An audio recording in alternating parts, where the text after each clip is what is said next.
Sebelum lanjut ke cerita, bagi teman-teman yang belum subscribe, silakan subscribe sekarang juga dan aktifkan lonceng notifikasi agar teman-teman tidak ketinggalan cerita terbaru dari kami.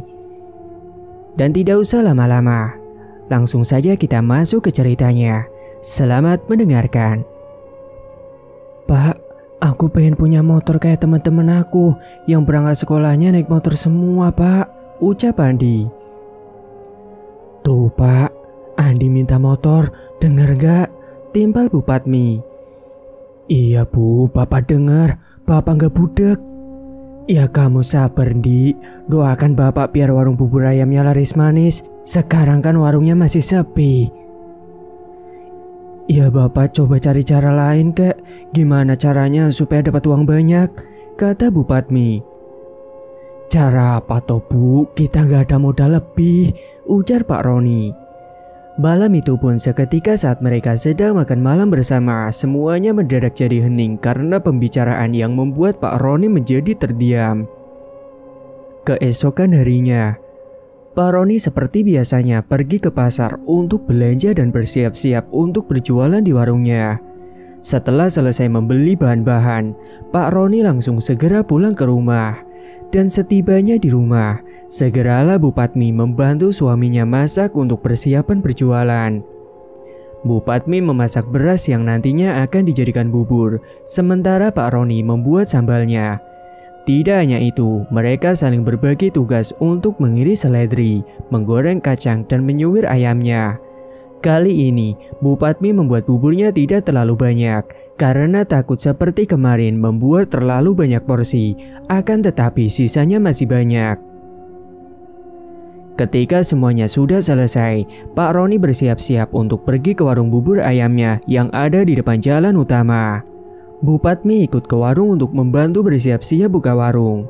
Warungnya itu buka sekitar pukul 7 pagi, tepat pada saat anak-anak berangkat sekolah. Hari itu mereka terkejut karena tiba-tiba di depan warungnya itu ada sebuah warung baru yang berada di seberang jalan, dan lebih mengejutkannya lagi, jualannya itu sama, yaitu jual bubur ayam. Loh Pak, itu ada warung baru, jualannya sama lagi seperti kita, ucap Bu Padmi. Iya Bu, kalau gini bisa-bisa warung kita jadi sepi Bu, jawab Pak Roni gak terima. Apalagi pagi itu terlihat warung bubur yang ada di depan warung Pak Roni itu sudah ada beberapa pembeli yang datang, padahal baru saja buka. Sementara warung buburnya Pak Roni masih sangat sepi. Akhirnya mereka berdua pun duduk melamun di dalam warungnya karena sepi pembeli. Pak, lihat itu, semakin siang warungnya kok tambah rame sih. Iya Bu, udahlah biarkan saja, yang penting kita doa saja. Tapi kalau terus-terusan begini, warung bubur ayam kita bisa bangkrut, Pak. Sesaat kemudian, akhirnya ada satu pembeli juga yang datang ke warungnya Pak Roni. Dengan semangat, Pak Roni pun melayani pembeli itu. Pak, bubur ayamnya satu ya? Iya Mbak, bentar, saya buatkan dulu ya. Sementara Bu Padmi saat itu terlihat melamun tidak bersemangat. Kenapa nggak beli di depan Mbak? Timbal Bu Padmi. Enggak Bu, di sana rame, males ngantri. Ini Mbak pesanannya, ucap Pak Roni mengantarkan bubur pesanannya. Setelah pembeli tadi pergi dari warung, Bu Padmi terus ngedumel. Aduh Pak, dari pagi yang beli baru satu. Sampai kapan Pak kita seperti ini terus? Ucap Bu Padmi. Sabar toh Bu. Pak, uang belanja bulanan ibu saja kurang terus Pak. Kita mau makan apa? Belum lagi anak-anak sekolah, uang sakunya juga kurang. Belum keperluan yang lain. Mikir Pak, jangan sabar-sabar aja. Ya Bapak harus gimana Bu? Terserah Bapak lah, pikir sendiri. Ibu mau pulang saja ke rumah, capek. Saat itu juga Bu Padmi lalu pergi meninggalkan suaminya di warung sendirian karena sudah lelah menunggu pembeli yang sedari tadi pagi hanya ada satu orang yang datang. Sementara Pak Roni memegangi kepalanya karena pusing sekali. Usahanya itu kehabisan modal, apalagi istrinya yang selalu ngomel-ngomel. Sore harinya, Pak Roni pun menutup warung dan segera pulang ke rumah.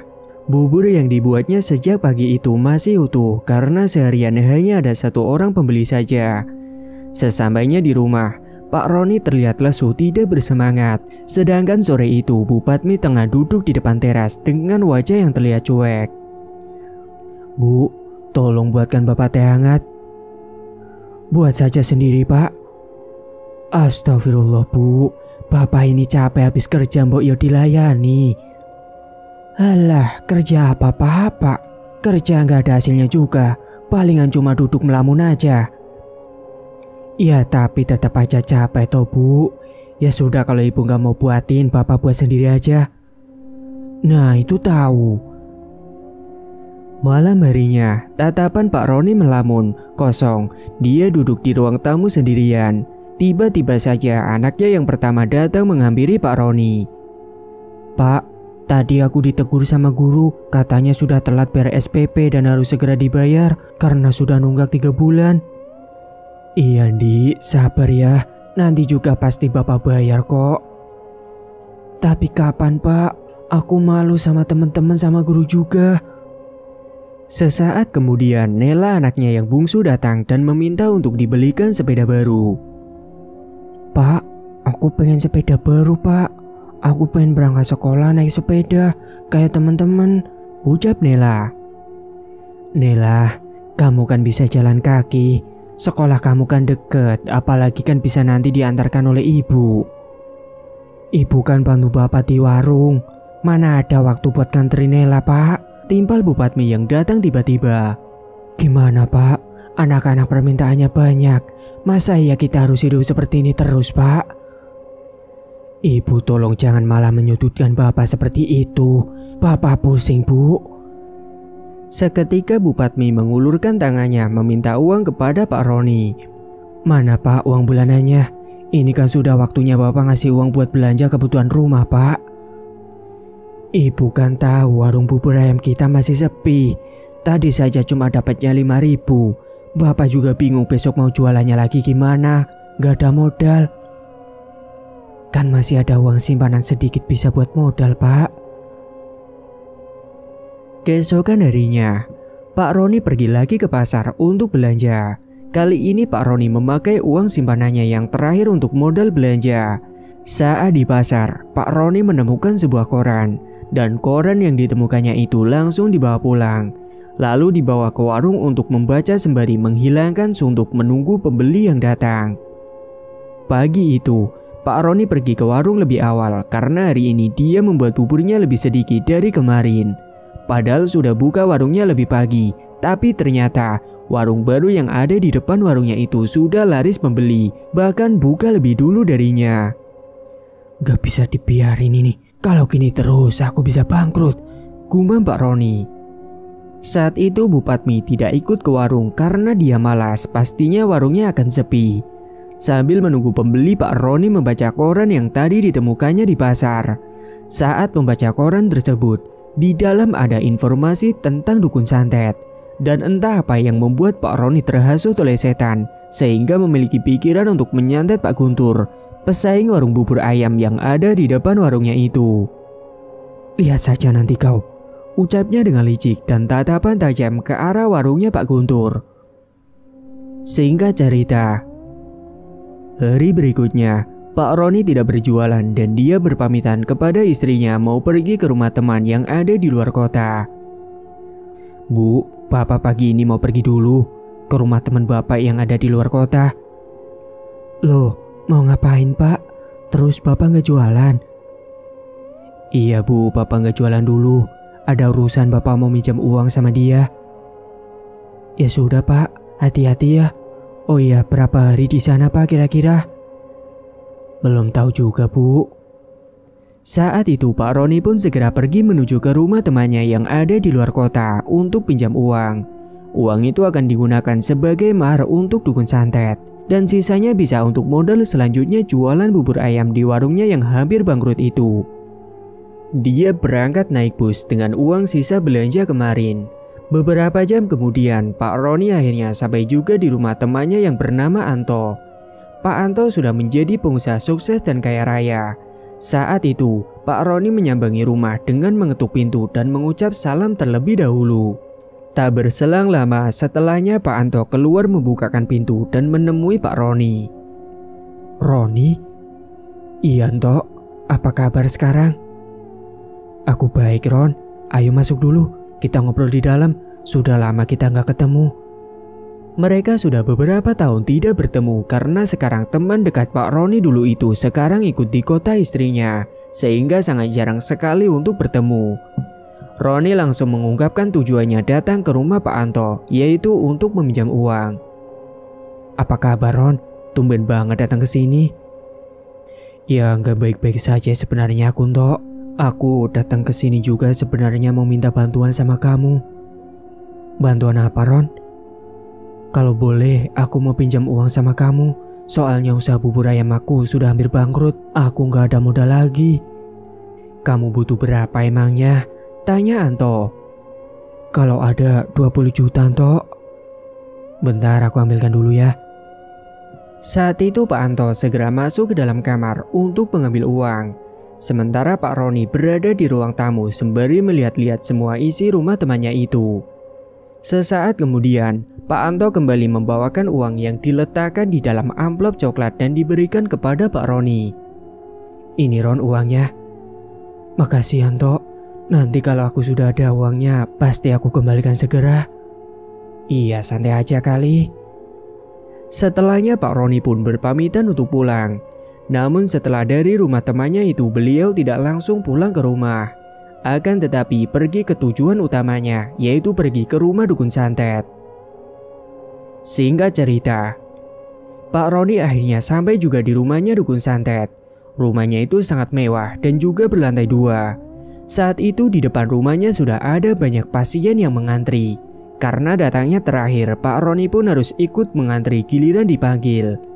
Setelah beberapa jam beliau menunggu, Pak Roni pun dipanggil masuk ke dalam rumahnya. Pak Roni pun menemui Mbak Dayat yang sudah menunggu di dalam ruangan prakteknya. Ketika masuk ke dalam ruangan tersebut, Pak Roni melihat semuanya berinterior hitam. Sudah ada banyak sesajen yang disiapkan dan juga kemenyan yang dibakar sudah mengepul di dalam ruangan itu. Silakan duduk. Lalu segera Pak Roni pun duduk berhadapan dengan Mbak Dayat. Ada perlu apa kamu datang ke sini? Saya mau membuat saingan saya itu dagangannya hancur Mbah dan hidupnya menjadi sengsara, ucap Pak Roni. Emangnya kamu punya usaha apa? Saya punya usaha bubur ayam Mbah. Tadinya warung saya laris manis setiap hari, bahkan selalu habis. Tapi sekarang ada pesaing di depan warung saya dan jualannya sama. Sampai warungnya selalu ramai, malah warung saya yang sepi Mbah, jelas Pak Roni. Itu mudah, namun ada syarat yang harus kamu siapkan. Apa Mbah syaratnya? Syaratnya kamu harus siapkan ayam hitam terlebih dahulu, sama siapkan uang maharnya 8 juta. Baik Mbah, tapi cari di mana ayam hitam itu? Tanya Roni bingung. Atau kalau kamu mau, ayam itu akan saya yang siapkan, tapi kamu bayar maharnya jadi 10 juta. Gimana? Iya Mbah, gak apa-apa. Daripada saya harus cari ayam hitam di sekitaran sini, saya tidak tahu Mbah. Pak Roni pun kemudian langsung memberikan amplop coklat yang sudah disiapkan kepada Mbak Dayat yang isinya sejumlah 10 juta rupiah. Singkat cerita, hari berikutnya, setelah Pak Roni menginap di rumah Mbak Dayat, tepat pada saat malam hari sekitar pukul 12 malam, akan dilakukan sebuah ritual. Ritual tersebut dilakukan tepat pada malam Selasa Kliwon. Mbak Dayat sudah menyiapkan semuanya untuk ritual. Terlihat ayam hitam itu segera diasapkan di atas kemenyan. Sembari Mbak Dayat membacakan mantranya dengan mulut yang berkomat-kamit. Seketika Pak Roni yang melihat Mbak Dayat melakukan ritual, bulu kuduknya merinding berdiri semua. Teko siro, wujudo siro duking riki, kulo nimbali siro ing dalu niki, bon kulo awe sesembahan kangge siro, teko siro, wujudo siro, ucap Mbak Dayat. Tiba-tiba hembusan angin kencang masuk ke dalam ruangan disertai dengan bau busuk yang menyeruak ke dalam hidung. Baunya sangat busuk sekali, seperti bau bangkai tikus. Betapa terkejutnya Pak Roni ketika melihat ada sosok pocong berwarna merah yang baru pertama kali dia lihat. Karena selama ini yang ia tahu pocong itu berwarna putih lusuh.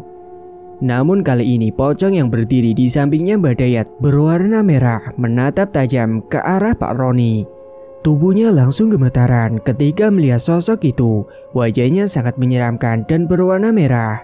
Lalu Mbak Dayat berbicara dengan sosok itu, tapi entah apa yang dibicarakan karena Pak Roni tidak bisa mendengarkan pembicaraannya. Hingga sesaat kemudian, sosok itu pergi menghilang entah kemana dan meninggalkan kepulan asap yang berwarna merah. Mbak Dayat lalu melanjutkan kembali merapalkan mantranya dengan mulut yang terus berkomat-kamit. Dan betapa terkejutnya Pak Roni ketika melihat ayam hitam yang diputarkan dan diasapkan di atas kemenyan itu mengeluarkan banyak sekali belatung yang baunya busuk sekali seperti bau bangkai. Dan beberapa saat kemudian, Mbak Dayat lalu mencabut bulu dari ayam itu dan dimasukkan ke dalam bungkusan kain putih mori yang sudah disiapkan. Lalu bungkusan kain mori putih itu diberikan langsung kepada Pak Roni. Bawa bungkusan ini dan nanti dikuburkan di depan warungnya pesaing kamu. Baik, Mbah, terima kasih. Malam itu juga, akhirnya Pak Roni segera untuk pulang ke rumah karena ritualnya sudah selesai. Singkat cerita, pada suatu malam Pak Roni berjalan mengendap-endap menuju ke warungnya Pak Guntur sekitar pukul 12 malam. Saat itu suasananya sangat sepi dan gelap dan sudah membawa bungkusan kain putih yang sudah disiapkan. Segeralah Pak Roni langsung menggali tanah yang ada di depan warungnya Pak Guntur untuk menanam buhul yang sudah ia bawa. Sesekali Pak Roni pun melihat sekitar karena takut ada orang yang akan melihat tentang apa yang dilakukannya. Dia pun segera mempercepat aktivitas menanam buhulnya itu. Keesokan harinya, Pak Roni sudah mulai berjualan kembali di warung. Dan saat itu warungnya seperti biasa masih sepi sama dengan hari-hari sebelumnya. Sementara warungnya Pak Guntur sangat ramai sekali. Pagi itu banyak orang yang makan di tempat. Bahkan sekarang di warungnya Pak Guntur itu sudah ada pelayan yang membantu. Karena biasanya hanya dia dengan istrinya saja. Namun karena warungnya semakin ramai jadi ada pelayan baru. Saat semuanya sedang menyantap bubur ayam dengan nikmat di pagi hari sembari melihat jalanan banyak orang yang berlalu lalang. Salah satu pembeli yang sedang fokus akan mengaduk bubur ayamnya tiba-tiba saja terkejut karena di dalam mangkuk bubur ayam dia melihat banyak belatung tepatnya pada ayam. Ih, apaan sih ini? Jorok banget, ujarnya sambil berdiri dan melempar mangkuk karena kesal dan jijik dibuatnya. Maaf Mbak, ada apa ya? Tanya Pak Guntur. Kalau jualan yang benar dong Pak, yang sehat jangan meracuni orang. Maksudnya apa ya Mbak? Saya nggak ngerti. Nih lihat Pak, masa iya saya harus makan belatung? Ayamnya ada belatungnya Pak. Tapi tadi pas saya buatkan tidak ada Mbak. Lah itu buktinya ada Pak. Saya nggak mau makan di sinilah, menjijikan, tidak memperhatikan kebersihan. Ucapnya kesal lalu pergi begitu saja tanpa membayar. Sementara pembeli yang lain yang ada di dalam warungnya Pak Guntur terdiam melihat pembeli yang tadi dan semua pandangan tertuju padanya. Seketika para pembeli yang lain akan melanjutkan menyantap bubur ayamnya, betapa terkejutnya mereka melihat di dalam mangkuknya tiba-tiba saja banyak sekali belatung yang keluar dari dalam ayam yang padahal sedari tadi tidak ada. Memang di warungnya Pak Guntur selalu memberikan ayam yang besar-besar dan banyak porsinya, sehingga banyak orang yang datang, apalagi harganya yang masih tergolong murah. Gimana sih Pak, ini kok ada belatungnya? Saya nggak jadi makan di sinilah, timbal yang lain. Ketika semuanya tahu kalau di dalam mangkuk bubur ayamnya banyak sekali belatung, semuanya jadi kabur dari warungnya dan tidak bayar semua. Semua pembeli yang tadinya akan makan bubur ayam di warung Pak Guntur akhirnya pindah semua ke warungnya Pak Roni yang ada di depannya. Nah gini dong, bubur ayam tuh enak dan bersih, ucap salah satu pembeli. Emangnya kenapa ya Mbak? Tanya Pak Roni pura-pura tak tahu. Itu loh Pak, bubur ayamnya Pak Guntur masa jorok Pak. Dari ayamnya keluar belatung. Masa sih Mbak? Apa jangan-jangan ayamnya busuk? kata Pak Roni mengompori. Iya kayaknya Pak, lain kali aku nggak mau makan di sana lagi ya, mending di sini aja. Pak Roni dan Bu Patmi pun pagi itu sangat senang karena semua pelanggannya Pak Guntur jadi berpindah semua ke warungnya. Sementara Pak Guntur dan istrinya kebingungan dengan apa yang sudah terjadi karena sebelumnya ayam yang dihidangkan dalam mangkuk bubur baik-baik saja, apalagi ayam itu masih baru saja dimasak. Pak, ini gimana kok jadi seperti ini? Bapak juga nggak tahu, Bu. Saat itu akhirnya bubur ayam yang sudah dihidangkan untuk para pembeli tadi harus segera dibuang karena semuanya banyak sekali belatung yang menjijikan dan juga berbau busuk. Bu, coba lihat di dalam tempat ayamnya. Segera istrinya Pak Guntur melihat ke tempat ayam dan betapa terkejutnya dia ketika dalam tempat ayam itu banyak sekali belatung, bahkan ayam itu berubah menjadi belatung semuanya. Pak, lihat Pak. Ada apa, Bu? Lihat ini, Pak. Banyak belatungnya. Astagfirullahaladzim. Kok bisa tiba-tiba jadi belatung semua ya, Bu? Singkat cerita, malam harinya, anak Pak Guntur yang bungsu, yang perempuan, tiba-tiba saja badannya panas sekali. Ya Allah, Pak. Amel tubuhnya panas banget. Ada apa, Bu? Ini, Pak. Amel demam. Anak Pak Guntur yang terakhir ini perempuan dan usianya sama dengan anaknya Pak Roni yang terakhir yakni Nela, yaitu 7 tahun. Malam itu Amel terus menggigil bahkan seperti ketakutan. Dia terus teriak memanggil nama ibunya. Bu, aku takut. Takut apa nak? Itu Bu, ada hantu, katanya sambil menunjuk ke arah pojok kamar. Saat Bu Guntur melihat ke arah yang ditunjukkan oleh anaknya itu, tidak ada apa-apa di sana. Pak, kita bawa ke dokter sekarang yuk Pak. Akhirnya Amel pun segera dibawa ke dokter terdekat untuk diperiksakan.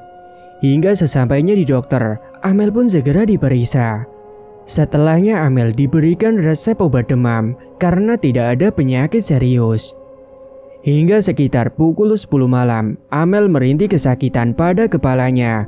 Dia merengek kepada Bu Guntur. Saat itu Bu Guntur pun menemani Amel dan tidak bisa tidur. Bu, kepalaku sakit Bu, sakit. Iya nak, sabar ya sayang. Sesaat kemudian setelah Amel memegangi kepalanya yang sakit itu, seketika rambutnya rontok dan banyak sekali. Ya ampun Mel, kok rambut kamu rontok gini? Tidak hanya sakit, tapi Amel merasakan gatal pada kepalanya. Dan saat digaruk ternyata ada nanahnya yang kemudian memecah dan baunya yang busuk sekali. Bu Guntur pikir nanah yang memecah dari kepalanya itu karena penyebab dari demam yang tinggi pada suhu tubuhnya. Amel terus menangis karena merasakan sakit kepalanya. Sampai akhirnya dengan sendirinya Amel pun tertidur. Mungkin karena kecapean menangis terus. Singkat cerita, keesokan paginya, Pak Guntur mulai siap-siap membuat buburnya untuk jual di warung. Pagi ini, Bu Guntur tidak bisa membantu karena Amel masih sakit dan tidak bisa ditinggal. Hingga sesampainya di warung, beliau dibantu oleh pelayannya menyiapkan semuanya. Namun pagi itu, warungnya sangat sepi sekali, tidak ada satu orang pun yang datang. Malah warung bubur ayamnya Pak Roni lah yang ramai sekali. Namun saat siang hari, akhirnya ada salah satu pembeli yang datang untuk membeli bubur ayam di warungnya Pak Guntur. Pak, saya pesan bubur ayamnya 1 porsi ya. Iya mas, ditunggu sebentar. Beberapa saat kemudian bubur ayamnya pun sudah jadi dan diberikan kepada pembeli tersebut.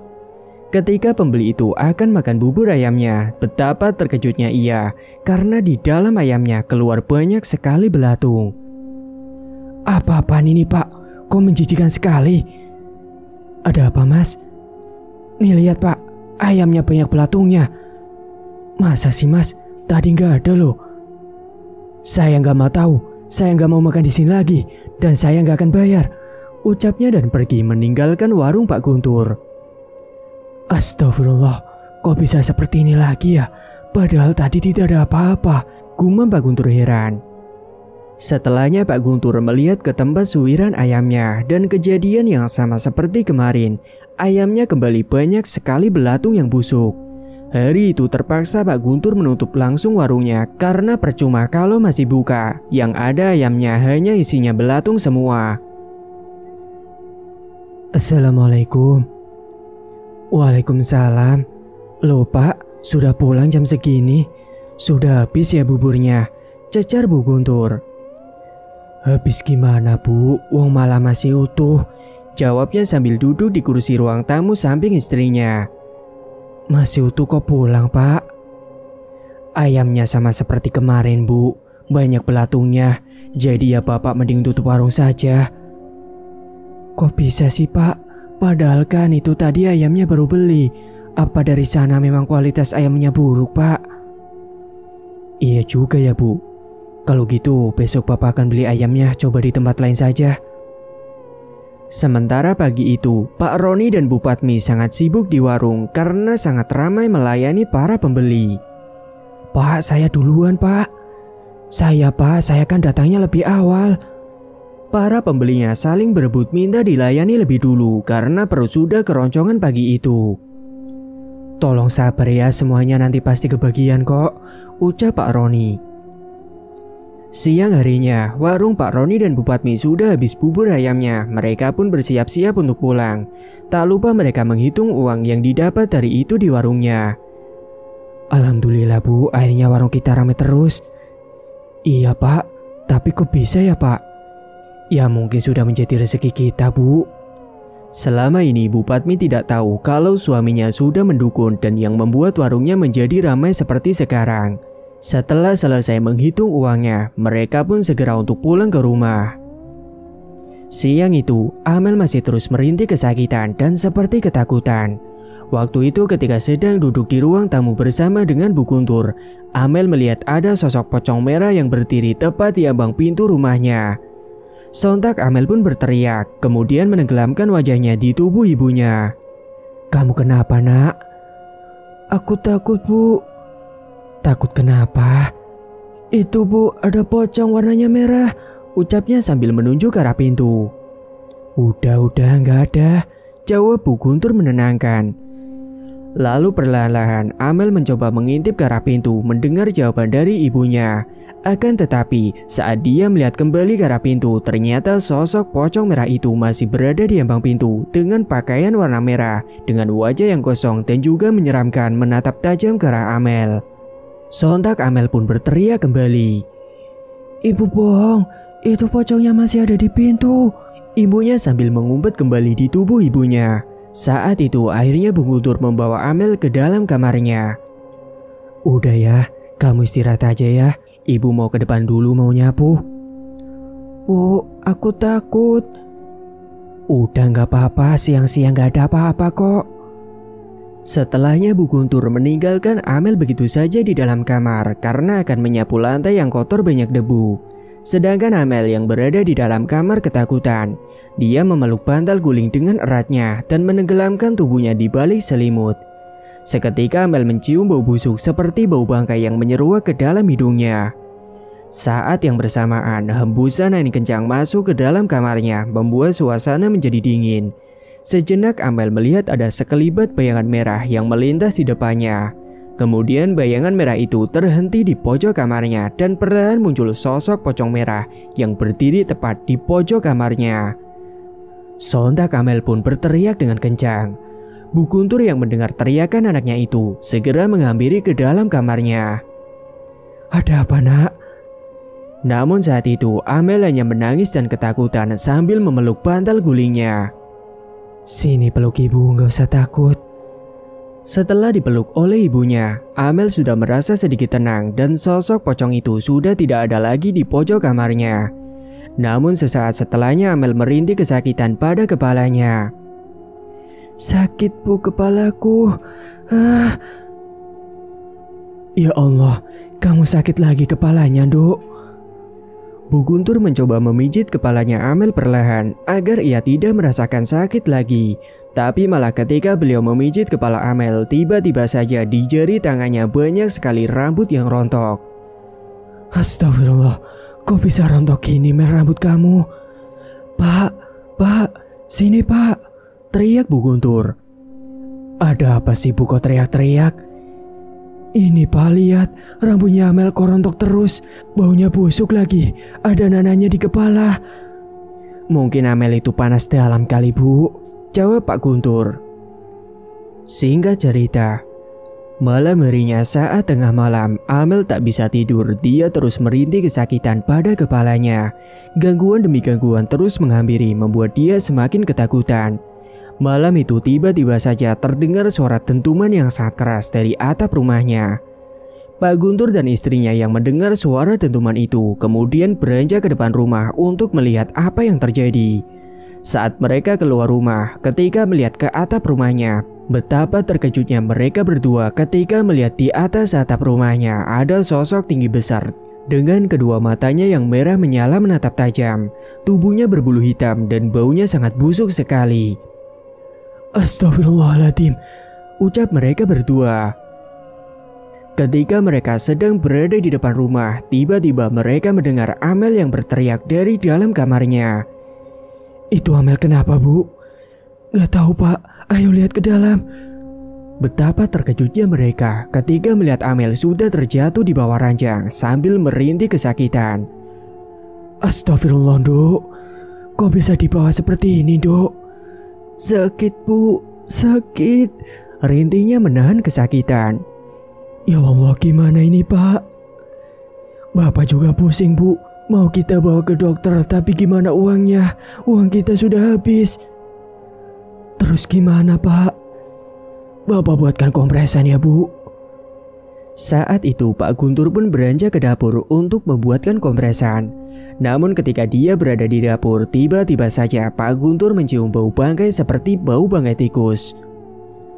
Kok bau bangkai tikus ya? Apa ada tikus mati? Gumamnya keheranan. Sembari menunggu airnya matang, Pak Guntur mencari letak bangkai tikus itu berada. Beliau mencari ke sana kemari di setiap sudut dapur, namun tidak menemukan juga keberadaan dari penyebab bau itu. Tapi saat itu tiba-tiba hembusan angin kencang datang dan Pak Guntur melihat sekelibat bayangan hitam yang melintas. Lemari yang ada di dapur seketika berbunyi sendiri, seperti ada yang mengetuk. Karena penasaran takut ada tikus di dalamnya, akhirnya Pak Guntur pun melihat ke dalam lemari itu. Akan tetapi ketika pintu lemarinya dibuka, betapa terkejutnya Pak Guntur. Di dalam lemari itu terdapat sosok pocong merah yang baunya sangat busuk sekali dan tatapannya yang sangat tajam. Wajahnya gosong menyeramkan dan juga berlumuran darah serta baunya yang anyir. Sesaat kemudian akhirnya air yang masak sudah matang. Segera Pak Guntur membawa kompresan itu ke dalam kamarnya Amel dan tidak menghiraukan sosok itu. Kemudian Pak Guntur berlari terbirit-birit menuju ke dalam kamarnya Amel sembari membawa kompresa dengan napas yang memburu dan jantung yang berdegup dengan kencang. Ini Bu kompresanya. Kenapa kok ngos-ngosan gitu Pak? Gak apa-apa Bu, jawab Pak Guntur berbohong. Dia tidak menceritakan apa yang sudah dilihatnya karena takut membuat anak dan istrinya semakin ketakutan. Setelah dikompres, bukannya suhu tubuhnya turun, malah semakin panas. Bahkan Amel malam itu kejang-kejang dengan kedua matanya yang melotot. Astagfirullahaladzim, Amel. Pak, ini gimana Pak? Bentar Bu, Bapak mau ke rumahnya Pak Ustadz dulu. Segera malam itu juga Pak Guntur mengemudikan motornya menuju ke rumahnya Pak Ustadz Harun, yang rumahnya tidak terlalu jauh. Assalamualaikum Pak Ustadz, Assalamualaikum. Beberapa kali beliau mengetuk pintu dan mengucap salam, akan tetapi tidak ada sahutan dari dalam rumahnya. Karena mungkin beliau sudah tidur, apalagi posisinya sudah tengah malam sekitar pukul 1 dini hari. Sampai akhirnya beberapa saat kemudian, Pak Harun pun membukakan pintunya. Waalaikumsalam. Pak Guntur, ada apa Pak malam-malam gini? Pak Ustadz, tolongin anak saya Pak. Kenapa Pak? Udah Pak, ayo ikut ke rumah saya sekarang juga. Iya sudah, ayo Pak. Saat itu Pak Guntur dan Pak Harun berboncengan naik motor ke rumahnya Pak Guntur. Hingga sesampainya di rumah, mereka segera masuk ke dalam. Akan tetapi Pak Harun yang baru berada di depan rumahnya Pak Guntur merasakan hawa panas dan aura negatif. Astagfirullahaladzim, ucap Pak Harun. Kenapa Pak? Gak apa-apa, ayo kita masuk. Amel saat itu sudah seperti orang yang kesurupan. Kedua matanya melotot dan teriak-teriak. Sementara Bu Guntur hanya bisa menangis melihat anaknya. Pak Ustadz, tolongin anak saya Pak. Iya Bu, tolong siapkan daun kelor yang ditumbuk halus, lalu dicampurkan dengan perasan air bekas cucian beras. Baik Pak. Malam itu juga Bu Guntur memetik daun kelor yang kebetulan di belakang rumahnya menanam pohon kelor. Setelah itu dia membuat air bekas cucian beras untuk nantinya dicampur dengan tumbukan daun kelor. Sesaat kemudian Bu Guntur kembali ke dalam kamar. Pak Harun pun mulai membacakan doa ayat-ayat suci Al-Quran sembari mulutnya berkomat-kamit dengan tangannya yang memegangi kepala Amel. Saat itu Amel pun beronta-ronta kepanasan dan kesakitan pada kepalanya. Sesekali Pak Harun mengoleskan air perasan beras itu pada keningnya Amel. Dari ubun-ubun kepalanya tiba-tiba mengeluarkan banyak asap. Hembusan angin kencang pun masuk ke dalam kamar membuat jendela kamar menggebrek-gebrek sendiri. Lampu kamar seketika padam membuat suasana semakin mencekam. Panas. Sakit. Anak ini harus mati, ucap sosok yang ada di dalam tubuh Amel. Keluar atau mau saya bakar dengan ayat-ayat Allah, ancam Pak Harun. Dia harus mati. Karena sosok itu menolak untuk keluar dari dalam tubuh Amel, akhirnya Pak Harun dengan paksa mengeluarkan sosok itu. A'udzubillahi minasyaitonirrajim. Bismillahirrahmanirrahim. Allahu Akbar. Seketika Amel pun ambruk pingsan ketika sosok yang ada di dalam tubuhnya sudah keluar. Bu, tolong siapkan air putih, perintah Pak Harun. Setelah segelas air putih sudah diambilkan oleh Bu Guntur, segera Pak Harun doakan. Dan beberapa saat kemudian Amel pun akhirnya sadar. Wajahnya sangat pucat sekali dan juga terasa lemas. Minum air putih ini nak, ucap Pak Harun. Perlahan Amel menegak segelas air putih yang sudah didoakan oleh Pak Harun.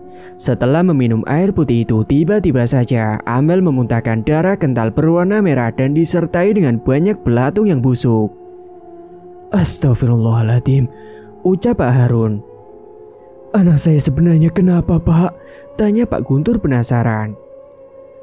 Amel sudah terkena santet. Untungnya Bapak segera menangani. Kalau tidak Amel bisa meninggal dunia karena santet yang sudah dikirim oleh pelakunya. Astagfirullahaladzim, siapa Pak yang tega melakukan ini semua? Ada Pak. Tapi saya tidak berani menyebutkan orangnya siapa karena takut nantinya jadi fitnah. Nanti kita lihat saja siapa yang sudah melakukan ini kepada keluarga Bapak. Karena santet itu sudah saya kirimkan balik ke pelakunya. Sekitar beberapa hari kita lihat nanti. Jadi selama ini bubur ayam saya banyak pelatungnya itu karena itu disantet Pak? Iya Pak, karena pelakunya itu mengirimkan santet ayam potong, yang mana santet itu membuat dagangan Bapak menjadi sepi dan dibuat bangkrut. Pesan saya jangan dendam Pak, Bu. Nanti pelakunya itu akan mendapatkan balasan dari Allah. Iya Pak, terima kasih ya Pak, sudah membantu anak saya. Sama-sama Pak. Setelah ini nanti air perasan campuran daun kelor sisa tadi dicipratkan ke sekeliling rumah ya. Iya Pak. Kalau begitu saya pamit pulang dulu Pak, Bu. Mari Pak, saya antarkan. Singkat cerita, malam itu juga Nela yang sedang tidur tiba-tiba saja menggigil kedinginan dan suhu tubuhnya panas sekali. Ibu. Namun Bu Patmi yang sudah tertidur pulas tidak mendengar panggilan dari Nela. Hingga keesokan harinya, Nela semakin tidak karuan, tubuhnya panas sekali, wajahnya pucat dan menggigil. Ya Allah, kamu kenapa Nel? Tanya Bu Patmi. Badan kamu panas sekali, ibunya setelah mengecek kening Nela. Pak, ada apa Bu? Ini badan Nela panas sekali, Pak. Kita bawa ke dokter ya, Pak. Ibu saja sana, Bapak kan mau jualan. Ya sudah kalau gitu, Ibu mau ke dokter dulu ya, Pak. Bawa Nela. Sekarang setelah warung bubur ayamnya sangat ramai, Pak Roni sudah bisa membelikan motor untuk Andi dan juga membelikan sepeda juga untuk Nela. Saat itu Bu Patmi pun membawa Nela ke dokter naik motor baru milik Andi yang dibelikan oleh Pak Roni. Kebetulan hari itu hari Minggu, jadi Andi berada di rumah. Sesampainya di dokter, Nela langsung diperiksa. Namun kata dokter, Nela hanya sakit demam biasa. Dokter pun memberikan resep obat penurun demam. Sementara di sisi lain, pagi itu Pak Guntur sudah mulai berjualan kembali di warung karena merasa sudah baik-baik saja. Kali ini Pak Guntur hanya dibantu oleh pelayannya saja, karena Bu Guntur di rumah menjaga Amel yang masih belum sepenuhnya sembuh, masih ada bekas nanah di kepalanya. Pagi itu warungnya Pak Roni ramai sekali, banyak pembeli yang protes karena di dalam mangkuk buburnya tepatnya dari ayam keluar belatung, sama seperti yang waktu itu dialami oleh Pak Guntur. Sehingga para pembeli jadi malas untuk makan bubur di warungnya Pak Roni. Saya kira di sini warungnya bersih, ternyata sama kayak di warungnya Pak Guntur waktu itu, ada belatungnya. Masa sih, Mas? Tuh lihat sendiri, Pak. Ayo bubar, jangan makan bubur ayam di sini lagi, menjijikan. Salah satu pembeli anak kecil pagi itu menangis histeris seperti ketakutan sembari menunjuk ke arah gerobak bubur ayamnya Pak Roni. Dia berucap sambil menangis menuju ke arah gerobak bubur ayam milik Pak Roni. Kenapa nak? Ada apa? Kamu takut kenapa? Itu Bu, ada pocong warnanya merah di dekat gerobak itu. Hah? Pocong? Para pembeli terperanjat mendengar ucapan anak kecil itu. Seketika semuanya menuduh Pak Roni sudah menggunakan penglaris dagang dan belatung itu muncul karena ada salah satu hal. Akhirnya semua pembeli kabur dan tidak mau membayar bubur yang sudah dipesannya itu. Kok bisa belatungnya malah ada di bubur ayamku ya? Gumam Pak Roni heran. Ah, sial. Sementara warung Pak Guntur entah kenapa tiba-tiba seketika menjadi ramai pembeli yang datang dari warung Pak Roni, semuanya berbalik ke warungnya Pak Guntur. Malam harinya, Nela merintih kesakitan pada kepalanya sama seperti yang dirasakan oleh Amel, anak Pak Guntur waktu itu. Ah, sakit Bu. Sabar ya, Nduk. Tiba-tiba tengah malam tepat pukul 12 malam, suasana sedang kacau karena Nela merasakan sakit, membuat Bu Patmi dan Pak Roni tidak tidur. Namun tiba-tiba saja ada yang datang mengetuk pintu. Pak, siapa yang malam-malam datang ke rumah? Coba sana buka, Pak. Iya Bu, bentar. Saat itu segera Pak Roni beranjak pergi ke depan untuk membukakan pintunya. Ketika pintu sudah dibuka, betapa terkejutnya Pak Roni melihat tepat di hadapannya itu adalah sosok pocong merah dengan wajah gosong penuh darah. Dengan kedua matanya melotot menatap tajam ke arahnya. Baunya sangat busuk sekali seperti bau bangkai tikus dan bau anyir darah yang menyeruak. Tubuhnya seketika langsung kaku dan tak bisa digerakkan. Mulutnya yang ingin berteriak namun terasa terkunci. Namun sosok itu menghilang begitu saja dan Pak Roni sudah bisa digerakkan kembali tubuhnya. Segeralah Pak Roni kembali masuk ke dalam kamar. Namun anaknya Nela sudah dalam keadaan kedua matanya melotot dan rambutnya rontok semua. Ya Allah Pak, ini Nela kenapa Pak? Ucap Bu Patmi panik. Saat itu tiba-tiba saja Nela semakin kejang-kejang dan mengeluarkan belatung dari mulutnya bercampur dengan darah hitam yang kental. Seketika Pak Roni mendengar bisikan entah dari mana wujudnya. Anakmu akan mati. Tidak. Pak, kenapa Pak? Tanya Bu Patmi heran melihat tingkah suaminya itu. Saat itu Pak Roni pun terdiam dan mengingat tentang perbuatannya yang sudah mengirimkan santet kepada Pak Guntur. Pak Roni pun sadar kalau mungkin santet itu berbalik ke keluarganya. Bu, Bapak pergi dulu ya. Malam itu juga Pak Roni beranjak pergi. Beliau menuju ke rumahnya Mbah Dayat. Hingga sesampainya dirinya di rumahnya Mbah Dayat sekitar pukul 10 pagi. Namun sesampainya di sana, rumah beliau terlihat sepi dan tertutup. Mbah, permisi. Sudah beberapa kali Pak Roni mengetuk pintu, namun tidak dibukakan juga. Sampai pada akhirnya ada salah satu tetangga yang datang. "Maaf Pak, mau nyari Mbak Dayat ya?" "Iya Pak, Mbak Dayatnya di mana ya?" "Mbak Dayat sudah meninggal Pak seminggu yang lalu." Seketika Pak Roni pun termenung, hanya bisa terdiam karena tidak menyangka kalau Mbak Dayat sudah meninggal dunia. Kemudian dia kembali lagi ke rumah, akan tetapi sesampainya di rumah kondisinya Nela semakin ngedrop hingga pada akhirnya Nela pun meninggal dunia. Innalillahi wa inna ilaihi raji'un. Malam itu juga Nela mengembuskan napas terakhirnya dalam keadaan kedua matanya yang melotot. Keesokan harinya, Nela sedang dimandikan, rambutnya rontok semua dan menjadi gundul. Terlihat banyak sekali bintik nanah di kepalanya, baunya sangat busuk sekali. Pak Roni dan Bu Padmi melihat jenazah anaknya menangis histeris karena tidak menyangka kalau anaknya akan meninggal dalam keadaan yang mengenaskan. Saat itu Pak Ustadz yang melihat jenazahnya Nela melihat kalau di dalam jasadnya itu ada ilmu hitam. "Astagfirullahaladzim, Pak Roni, ini Nela sepertinya sudah terkena santet," ucap Pak Arif. Pak Roni yang mendengar ucapan Pak Arif hanya bisa menangis tertunduk. "Sebenarnya apa yang sudah Anda lakukan Pak?" tanya Pak Arif yang curiga terhadap Pak Roni. "Iya Pak, saya ngaku saya telah menyantet seseorang dan mungkin malah akhirnya berbalik kepada keluarga saya," ucap Pak Roni. "Astagfirullahaladzim Pak." Saat itu juga segera jenazahnya Nela didoakan bersama, setelahnya segera dimakamkan di pemakaman terdekat. Semenjak saat itu, akhirnya Bu Padmi tahu kalau suaminya telah berbuat jahat dan bersekutu dengan Allah demi mendapatkan uang dan supaya dagangannya menjadi laris.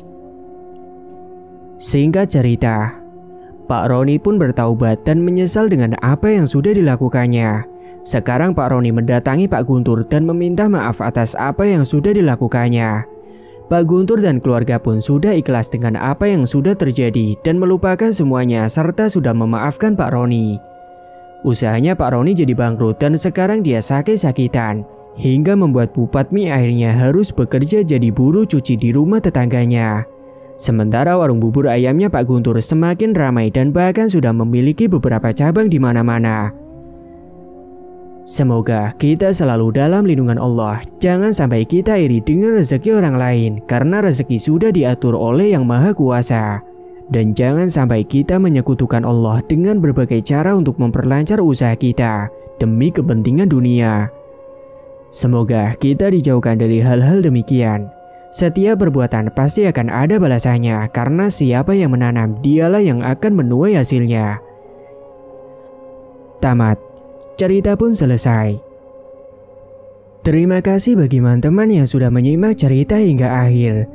Dan bagi yang belum bergabung, silakan tekan tombol subscribe sekarang juga dan aktifkan lonceng notifikasi agar tidak ketinggalan info updatean terbaru dari kami. Sekian dulu dari Mang Ripan, terima kasih sudah menyimak. Wassalamualaikum warahmatullahi wabarakatuh.